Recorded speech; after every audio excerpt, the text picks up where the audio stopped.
ഇന്ന് ഇൻറ്റീരിയറിൽ ലക്കി പാമ്പ് വെച്ചതിൻ്റെ ഒരു വീഡിയോ ആണ് കേട്ടോ ഷെയർ ചെയ്യുന്നത്. അപ്പോൾ അത് വെള്ളത്തിലാണ് ഞാൻ വെച്ചിട്ടുള്ളത് കേട്ടോ. അത് വെള്ളത്തിൽ വെക്കുമ്പോൾ പിന്നെ നമുക്ക് നനക്കേണ്ട ആവശ്യമില്ല, ഇടയ്ക്ക് വെയിൽ കൊള്ളിപ്പിക്കേണ്ട, നന്നായി വേരൊക്കെ പിടിച്ചിട്ടുണ്ട്. നമ്മൾ മണ്ണിലൊക്കെ വെച്ച് നോക്കിയിട്ടുണ്ട്, അപ്പോഴൊക്കെ കുറച്ച് കഴിയുമ്പോൾ അതിങ്ങനെ നാശമായി പോകാറാണ് കേട്ടോ. എപ്പോഴും നന്നായി കെയർ ചെയ്യണം.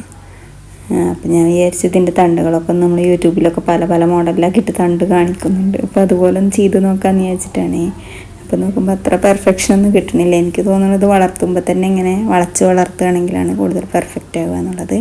പിന്നെ നമ്മൾ ഇൻഡോറിൽ ചെടികൾ വെക്കുമ്പോൾ എപ്പോഴും ഔട്ട്ഡോറിൽ അതിൻ്റെ ഒരു നല്ലൊരു കളക്ഷൻ ഉണ്ടാക്കുക എന്നുണ്ടെങ്കിൽ നമുക്ക് പിന്നെ ചെടികൾ ഇൻഡോറിൽ നിന്ന് പോയാലും അതത്ര വിഷയമാവില്ല, നമുക്ക് പുറത്തുനിന്ന് എടുത്ത് വെക്കാമല്ലോ. അപ്പോൾ ഞാനിത് ഒരുവിധം ഒപ്പിച്ച് വെച്ചിട്ടുണ്ട് കേട്ടോ.